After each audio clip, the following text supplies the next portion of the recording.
It's your boy, back at it again with his drab, monochrome background, and I kind of want to watch The Pillow Book. The Pillow Book is a 1996 art house film by director Peter Greenaway.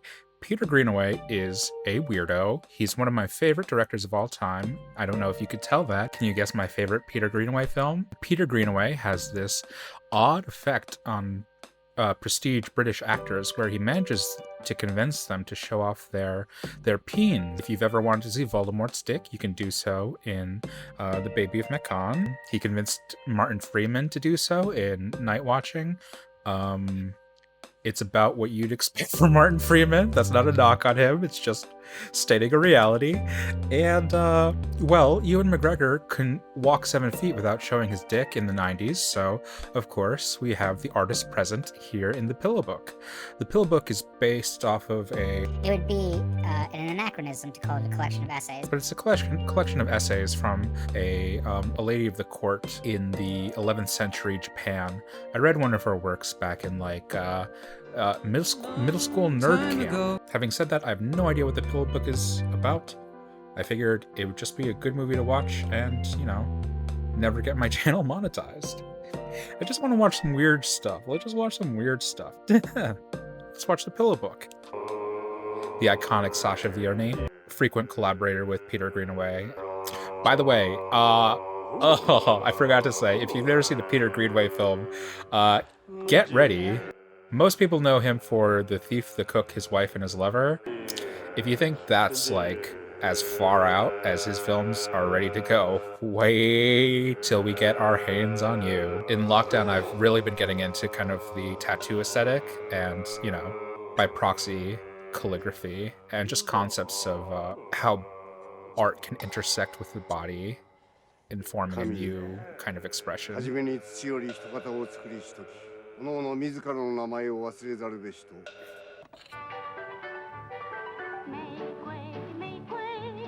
Ooh, I love this. Oh my god. So artful.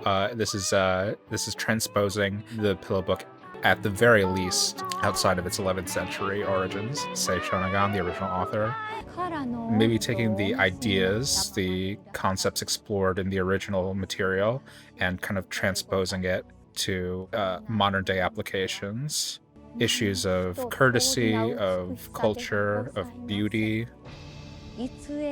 of rudeness. And I like through the reading of the Pillow Book, you kind of evoke this other time of prosperity, of plenty, and it kind of enriches her life as expressed through the coloration. All these kind of concepts and ideas that represent lushness. That I saw my father and his publisher together for the first time. Conceptually, I love me a minimalist, but if you ask me to like list some of my favorite directors, like Jean Cocteau, Peter Greenaway, Michael Powell, they're all maximalists. They all like to explore the bounds of creativity and like the bounds of what may be expressed in the frame.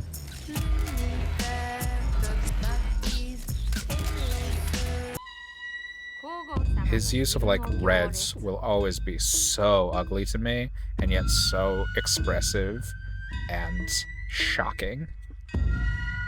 Same with the yellow he uses in Night Watching to characterize Rembrandt's bedroom. And he even says in the beginning when he's opening up the curtains that he associates this color of yellow with piss. My sense of smell was very strong. I enjoy the smell of paper of all kinds.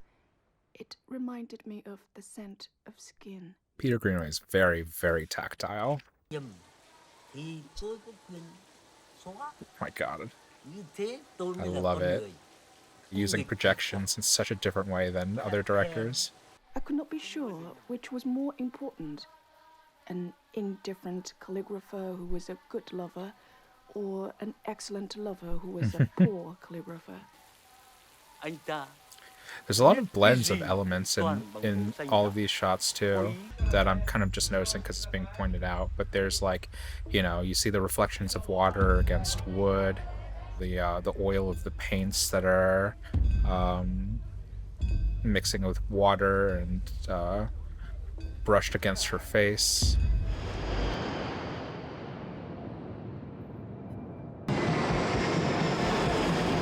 God, just fucking getting those shots, man. I know it's like a, you know, a standard joke in terms of our education system, how useless calligraphy would eventually be to all of us. But, not to say, you know, lost art or whatever, but I'm sure there's some sort of kind of beauty or meaning of an appreciation of not just the intention and meaning of the words themselves, but the expression of them as of physical reality, of something that is art and meaning simultaneously that we've kind of lost. You know, like typography and all of that. Guessing they're protesting British occupation. Yeah, so she hates the typewriter. She needs some calligraphy in her life. It's like I found work it's like in Naked offices Lunch. of a Japanese designer. I design the material. That's actually, you know, I'm not a calligrapher, but that's like, Then I'd soon cease to be wealthy. that's like not bad for doing on a human body.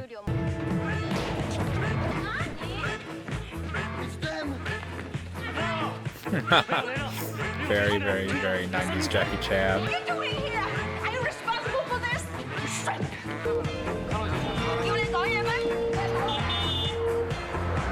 How is he always capturing these planes in the shots? Just Peter. I am impressed.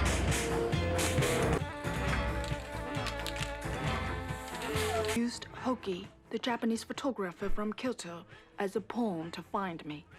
I want those photos. How is he always capturing these planes in these shots? I'm going nuts! Look at that! Right, dear Nugget. So, What? Ewan McGregor being in this, Where? I just want to ask, I can't. just as a guess, Who was knows this what like casual media during will this produce around as the a same prize. time as like Rough Trader, the movie where he played like Some of the great Japanese calligraphers were very modest. where he and played like unassuming men, a humble bonds cards by trader day, in daring poets by East night. Asia, along with Good. what's her I'll name, write something else. Here. the girl from Pushing Daisies. I sought to move away from what I knew best. After all, there were other great calligraphic traditions. I met an English translator at the Cafe Tipo. Not Rough Trader, He Rogue said he Trader. spoke 4 languages, including Yiddish.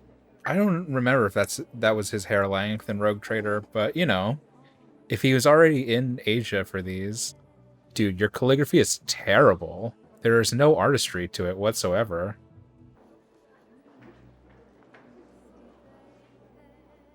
This is not going to work. Yeah, seriously. You're a tracer. You only know how to trace. You could show me. You have to write on me. Go on. You're topping from the bottom, baby. Use my body like the pages of a book. Of your book. I mean, Ewan knows how to get it done, I guess. Symbol for heart?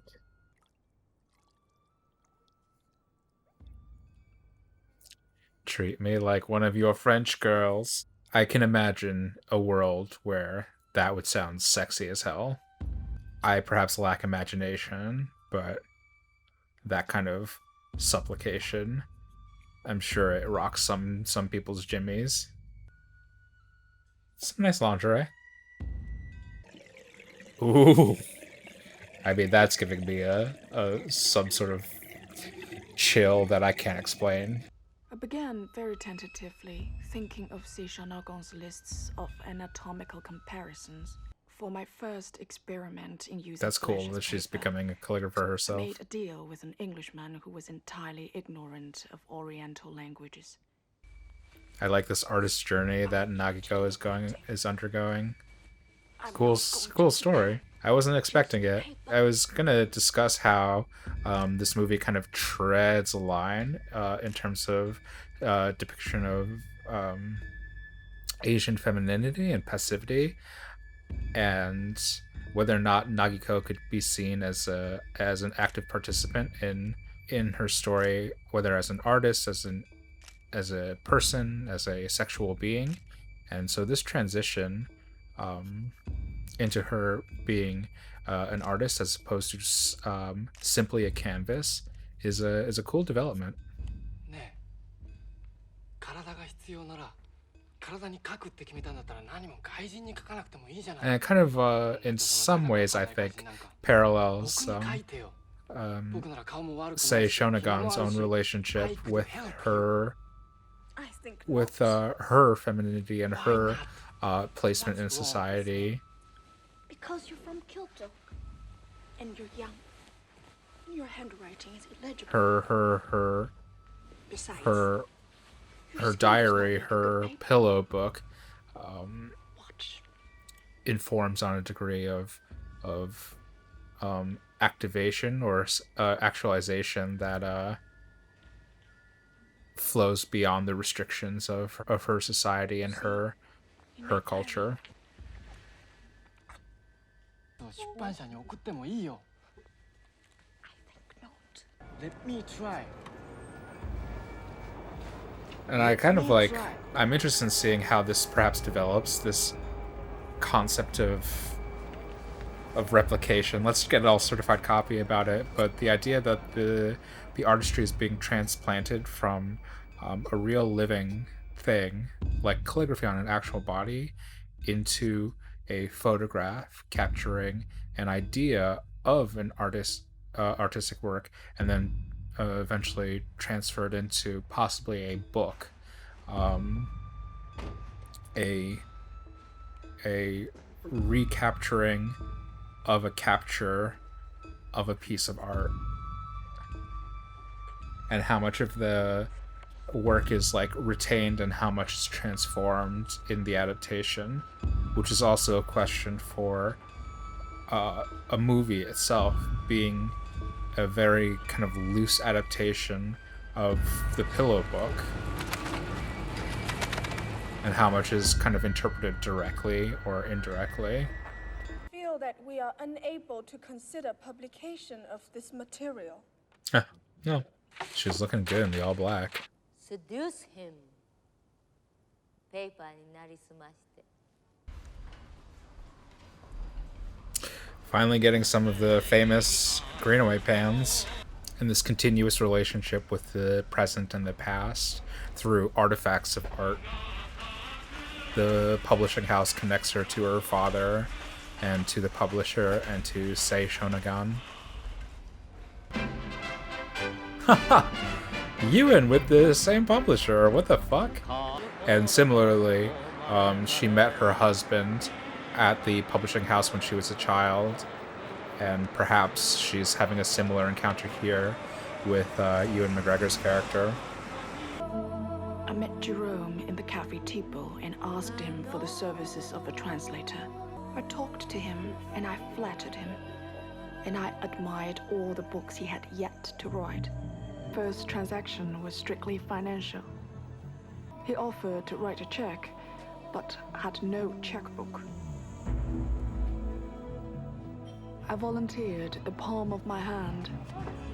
Really kind of cool, expressive creativity on the part of Greenaway, and his conceptualizations of like what is a canvas and where art may be placed. Something I really like about Greenaway is like he's not very precious about these things. He's a lover of fine art, he's a lover of museums and stuff, but he doesn't conceive of art as something that exists strictly in a museum. It belongs in a museum! He thinks of art as something that is conceived by an artist, and he conceives of artists as people who exist in the world. And so part of the kind of like part of the life force or expressions in his work is that art is not like a fixed product I had shoes in German, stockings in French, gloves in Hebrew. that a hat artists with a kind of veil in enshrine Italian. in museums, He but only that kept art me naked, is where I was most accustomed to wear clothes. expressed throughout life. That artists exist in the world, and so their art exists in the world. And he also has a very particular kind of, in continuation with that theme, he also has very, very different idea of artists than other filmmakers. He places the artist in a world and there's always like a tension between the artists and the patron, the artists and the government, or the police officer, or the official, or the layman. Most filmmakers, most writers, most artists conceive of artists themselves as being completely separate from those, like kind of isolated and unique. And Greenaway, while he loves artists, he doesn't see it that way. He sees the artist existing anthropologically with everyone else in society, and that there are kind of special relationships and chemical reactions or catalysts that are created by having the artist interact with the patron, or with the subject, or with money, or with scandal. It's just a very different worldview. His handwriting's getting better.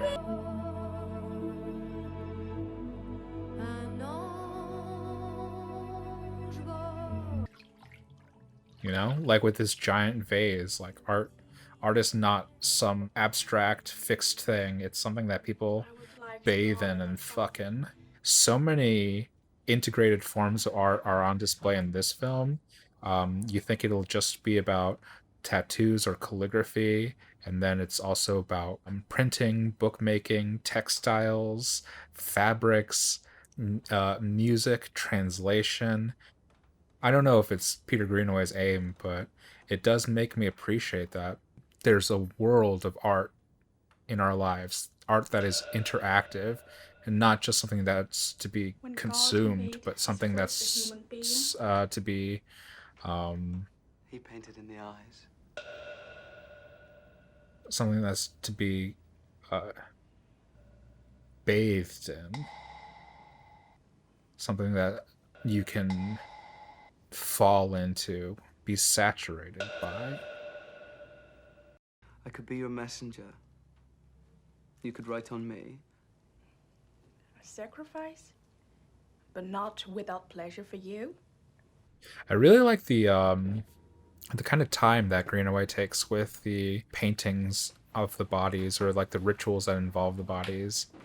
I don't like really view it as sexualized, but it's very sensory.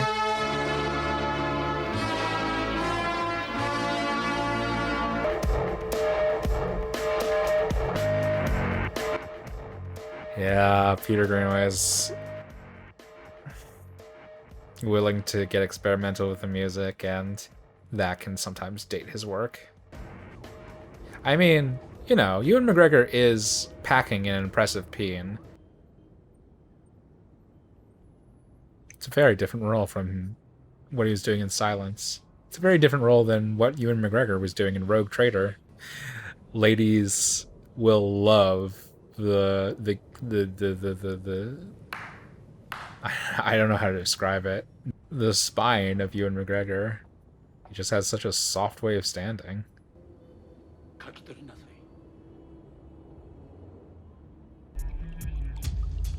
I kind of like this transference too of, you know, perceived or assumed gender roles that Jerome, Ewan McGregor's character, is kind of delighting in being the subject, of being witnessed, being the canvas, being the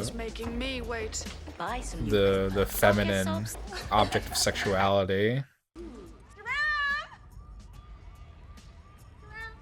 And also just being the publisher's lover.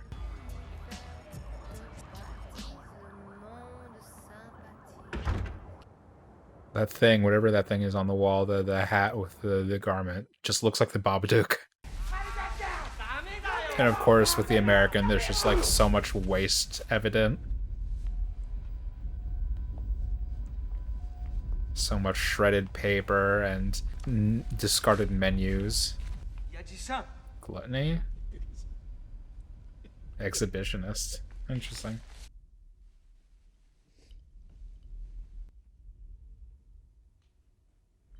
I met your friend. I met your fat friend.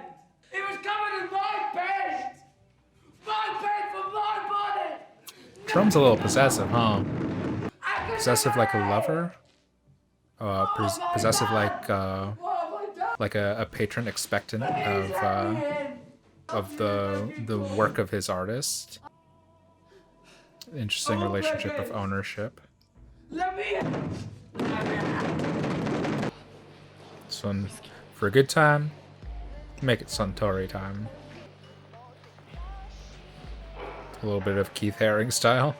But you could scare her.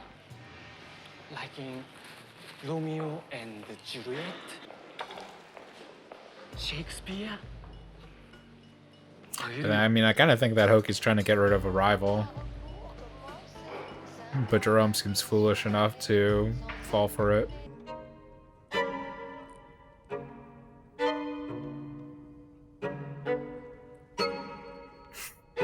To the Gary Oldman.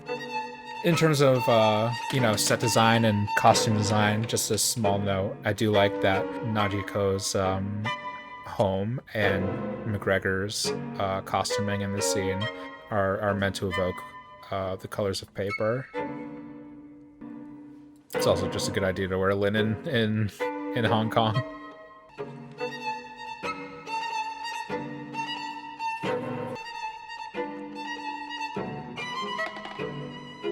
Yeah, you're gonna die. Leave a comment down below. Who do you think's a better looking actor with a bigger schlong? Ewan McGregor, Michael Fassbender, or John Hamm? So is it gonna become like a dead canvas for her?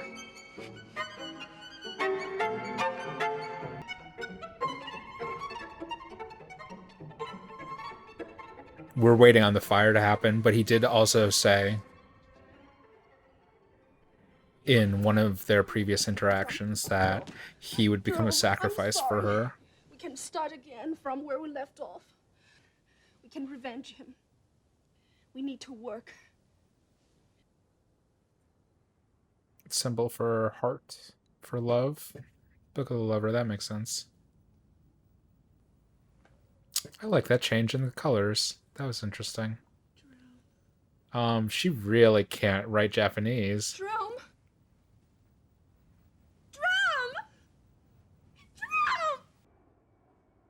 Nobody does dead bodies like Peter Greenaway. I can't tell you how many times I've been traumatized looking at dead bodies in Peter Greenaway movies. Oh my god, that is so beautiful.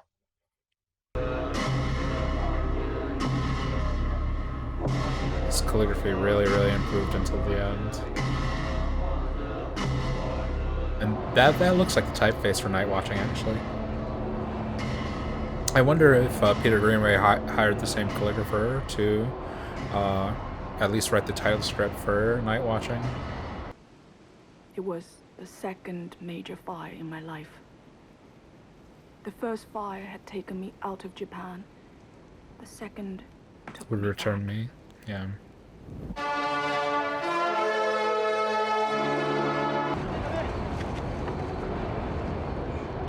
Oh my fuck. Oh my fuck. Why you gotta do this to me, Peter? Oh, Peter, don't. I already talked about how your depictions of corpses in your movies is a bit weird. This is pushing it. Oh my god.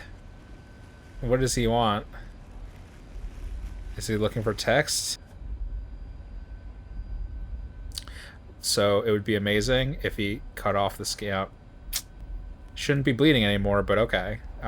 If he cut off the skin so that he could have the most perfect parchment.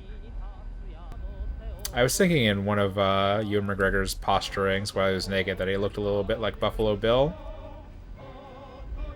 Looks like we've gotten a bit of a progression of that idea. Peter Greenaway saw the red violet and he was like, I could do better. I could one-up that.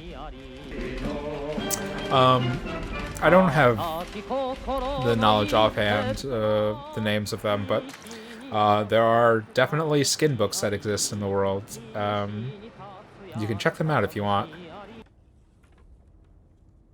trying to remember if there was another Greenaway movie where they kind of turn a body, they transmute a body into like a work of art.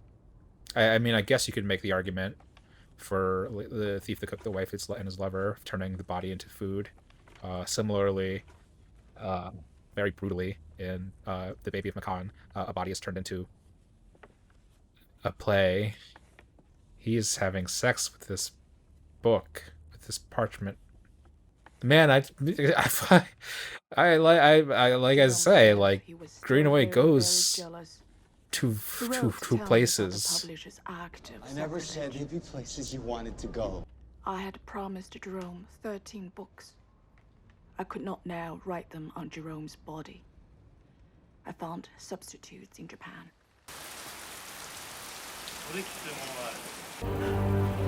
Dormamu, ちょっと話がある. Love that. I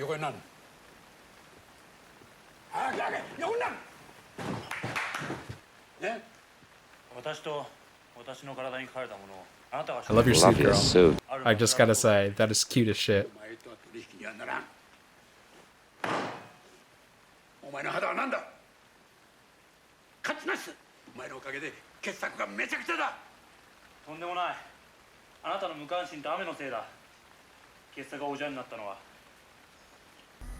Yeah, I like this, I don't know if it's a direct theme, but this motif of art being transformed into different forms. The skin to the photograph to the book.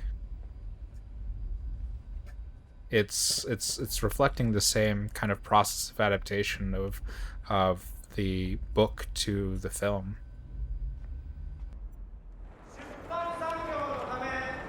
It's kind of interesting relationship that the publisher has to art. It seems to be Nagiko's relationship with art is one of transience. Art is something that is an expression of life, of vitality for her, and so she creates it and moves on. And the publisher is obsessed with permanence. He needs to document the art and fix it. And he's the consumer of art, or the fan of art who needs it in a museum, who needs it in a static presentation. It's basically Naruto. Oh, that's beautiful. I say it's like Naruto, and then she draws the Uzumaki.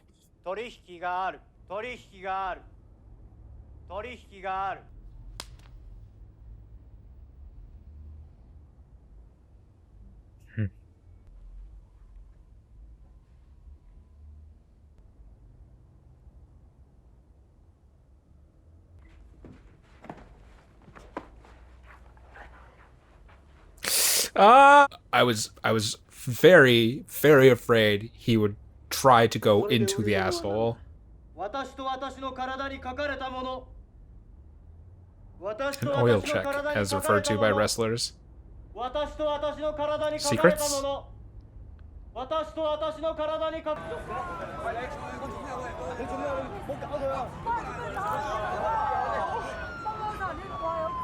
It's a full-ass performance art. Nagiko is basically Marina Abramovich.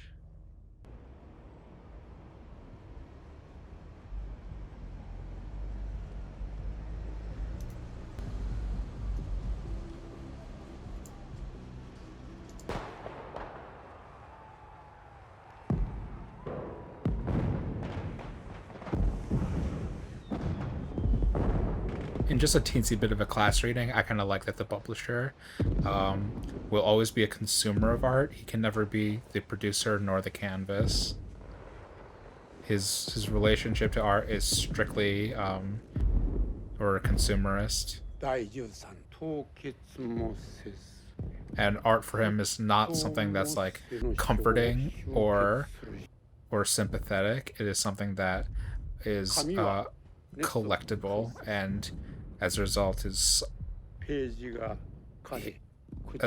that kind of like gluttony in him, he never feels satisfied by art. He needs to procure the next piece. And in some ways that reflects kind of the modern, the contemporary attitude of the fan.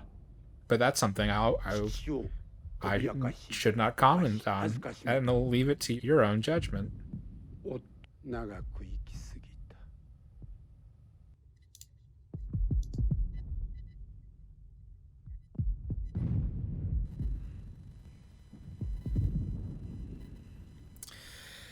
Oh man, Peter Greenaway is like not afraid to explore sacrilege in his films, like truly taboo expressions and usages of the human body.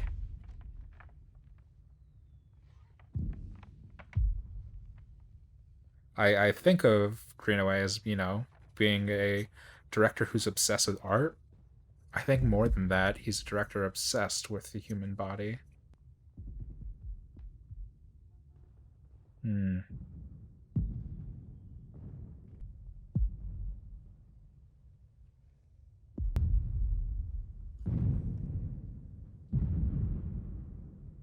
This is very beautiful.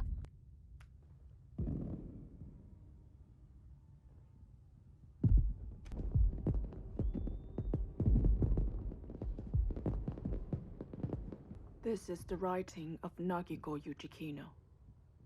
And I know you to have blackmailed, violated, and humiliated my father. I suspect you also of ruining my husband. Oh really? How? You have now committed the greatest crime. You have desecrated the body of my lover. You and I now know that you have lived long enough. She burying her lover under the bonsai tree. So like I said before, just so many depictions of what art is. Such a wide definition of what art is. Even in the cultivation of the bonsai tree. I really don't know if this is like the an intentional message of the movie. Maybe it has more aspirational themes and ideas, but this is what I'm getting from it. And so like the skin of Jerome, not the art that's written on him, but the skin itself, the life force, will replenish the soil. Is she gonna paint on her daughter's face?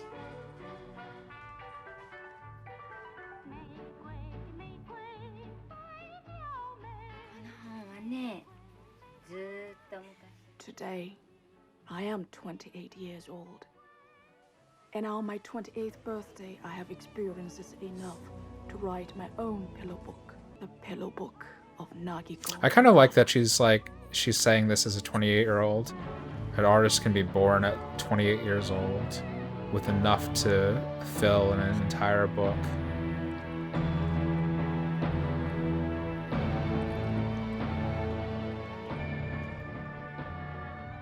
Filled with the mundane and the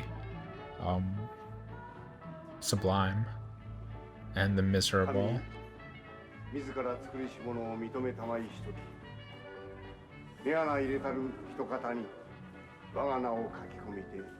I love, yeah.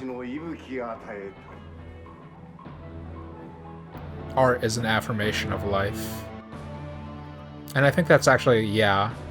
I love that. I think that's also like a kind of like a key understanding or interpretation of Sei Shonagon's own work, that art is an expression of life. Like, say Shonagon wrote about mundane things, about things that she perceived in her life. She wasn't writing it for anybody to read. She was writing it as like a diary to herself. And I think that's an idea that this movie is manifesting, that art isn't this like high concept, fixed, stately item or object, that it is fulsome and lively and mundane and made up of a way of viewing the world, and not just viewing the world but interacting with it, that art is a means of interacting with the world.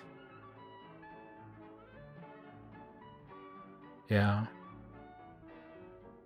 this is lovely. This is really good.